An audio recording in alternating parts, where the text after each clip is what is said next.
ओम शांति। आज हम लोग 11 जुलाई 1970 की बाबा की अव्यक्त मुरली, जो कि संगम युग की डिग्री और भविष्य की प्रारब्ध के ऊपर है।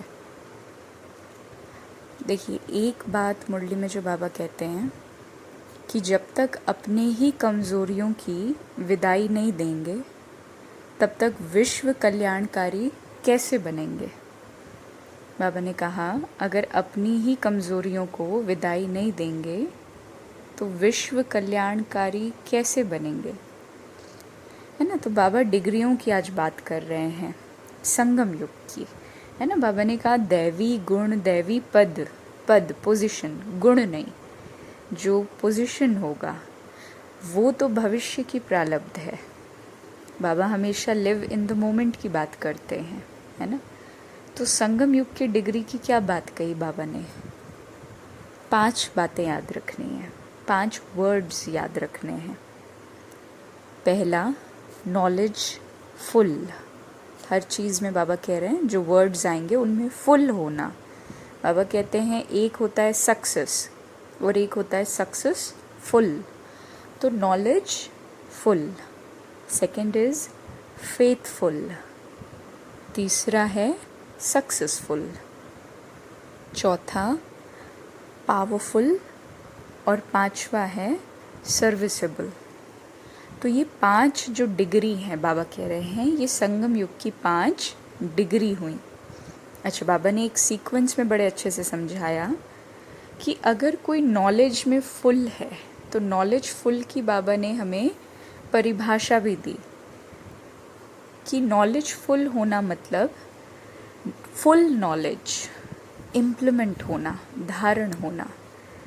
फुल नॉलेज इम्प्लीमेंट होना इज़ नॉलेजफुल, है ना। हालांकि बाबा का ज्ञान बहुत विस्तार है, लेकिन सार में 4 बातों का इम्प्लीमेंटेशन जो पूरा पूरा बुद्धि में धारण रहे, तो एक है अपना वास्तविक स्वरूप, एक है वास्तविक संबंध, एक है बाबा के साथ जो बाबा का कर्तव्य है ना, और चौथा है ड्रामा, एक्यूरेसी।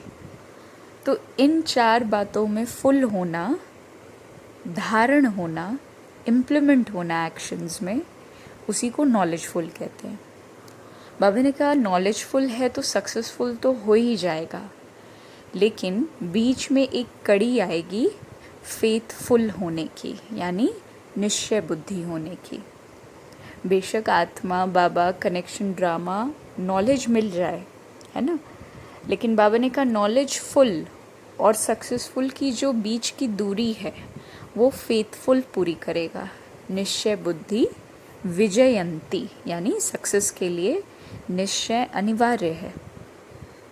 बाबा कहते हैं सफलता केवल ऐसा नहीं, जैसे दुनिया में सक्सेस का क्या डेफिनेशन है कि आज से किसी चीज़ के लिए एम रखा, एक लंबे टाइम उसके लिए पुरुषार्थ किया, एफर्ट डाला, and one fine day when you get the materialistic result, है ना, विनाशी प्राप्ति जब हो जाती है, वो हो सकता है कोई रिजल्ट हो, है ना, जो पेपर वाला रिजल्ट होता है, जो एग्जामिनेशन वाला रिजल्ट होता है, या प्रमोशन हो, है ना, या सैलरी में इंक्रीमेंट हो, राइट, या घर कंप्लीट बन के खड़ा हो जाए, तैयार हो जाए, है ना, या कोई बिजनेस के लिए प्लान था और बिजनेस अब शुरू होकर के सक्सेसफुल हो जाए, तो उसको सक्सेस मानते हैं। बाबा कहते हैं सक्सेसफुल यानी हर विचार, हर कर्तव्य, हर शब्द सक्सेसफुल हो, पावरफुल हो, है ना। जब सक्सेसफुल हो जाएंगे, जब हर क्षण को सफल बनाएंगे, बाबा कहते हैं ना बाबा की याद में समय को सफल करो, तो ये जो नॉलेजफुल है, निश्चय के साथ कोई कर्म, बाबा ने कहा निश्चय के साथ कर्म करोगे तो सक्सेस गारंटी है। फिर हमारे हर एक वर्ड, हमारी वाणी जिसे कहते हैं, हमारे संकल्प, हर एक चीज़ में शक्ति आएगी, which is the another degree, powerful. और जब ये चीज़ें हैं तब हम स्वयं को सर्विसेबल कह सकते हैं कि we have the ability of serving this entire world, जिसको क्या कहेंगे, सर्विसेबल होना। बाबा कहते हैं इन डिग्री में जो क्वालिफाइड है ना, जो क्वालिफाइड होगा उसकी निशानी ये है कि वो क्वालिटी क्रिएट करेगा, क्वालिटी बनाएगा, है ना। ये 5 क्वालिटीज़ बाबा ने गिनाई बेसिकली, है ना। और बाबा कहते हैं जो अनक्वालिफाइड है वो क्वांटिटी क्रिएट करेगा, है ना। एक कहावत है इंग्लिश में, jack of all master of none. ये चीज़ हमारे साथ नहीं होनी चाहिए कि थोड़ा थोड़ा सब कुछ जानते हैं, पूरा पूरा कुछ भी नहीं जानते। बाबा कहते हैं नाजुक समय पर कभी नाज नहीं दिखाना। बाबा कहते हैं अब वो टाइम गया कि तुम केवल पर्टिकुलर परिस्थितियों का सामना करने में टाइम दे रहे हो। बाबा कहते हैं ना, अब तो भस्म करने का टाइम है। यानी पहले आत्माएं हमारे प्रति अपने बिहेवियर को बदल नहीं पाती थीं, परिस्थितियाँ आती रहती थीं। बाबा कह रहे हैं अब आके भी वो ठहर ना सकें, वो बिल्कुल भस्म ही हो जाएं।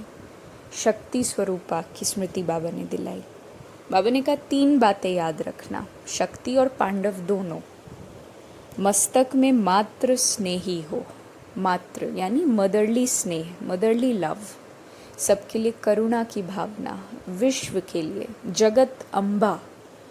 दूसरा रूप में रूहानियत हो, और तीसरा बोली यानी वाणी में वज्र हो, यानी स्ट्रेंथ हो, पावर हो। बाबा कहते हैं विकर्मों और विकर्मियों के ऊपर तुम्हें अपना विकराल रूप दिखाना है। विकर्मियों के ऊपर विकराल रूप अर्थात कि उनके विकर्म ही भस्म हो जाए। ऐसा विकराल रूप नहीं कि उनके साथ हम ऑपोजिशन करके उनके साथ झगड़ा लड़ाई करने के लिए तत्पर हैं, ना। बाबा कहते हैं उनके अंदर के भी विकर्म पूरी तरीके से भस्म हो जाएं। और जब ऐसी अवस्था आ जाएगी तो सेंट परसेंट जब हो जाएंगे तो जितने भी सेंट हैं, साधु संत हैं, वो भी माथा टेक लेंगे और उन एक के थ्रू कईयों को बाबा का प्रत्यक्षता प्राप्त हो जाएगी, इन्फॉर्मेशन प्राप्त हो जाएगी। बाबा कहते हैं देखो, परिचय देना आम बात है, एक्चुअल सेवा बेहद की करनी है। बाबा ने एग्जाम्पल दिया कि बाप मधुबन में बैठे बैठे, यानी ब्रह्मा बाप मधुबन में बैठे बैठे बेहद की सेवा करते थे।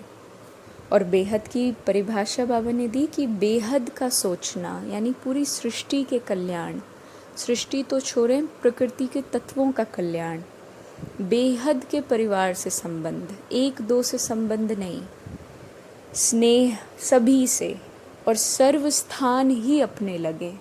ऐसा कोई मेरा सेंटर, मेरा घर वाली परिभाषा में ना फंसे रहें, है ना। मेरा एरिया, बाबा देखिए, बाबा कहें या दुनियावी रीति से लोग क्या कहते हैं, इलाका किनका होता है, एक पर्टिकुलर एरिया कौन बनाते हैं, उस एनिमल को क्रिटिसाइज भी किया जाता है, डॉग्स।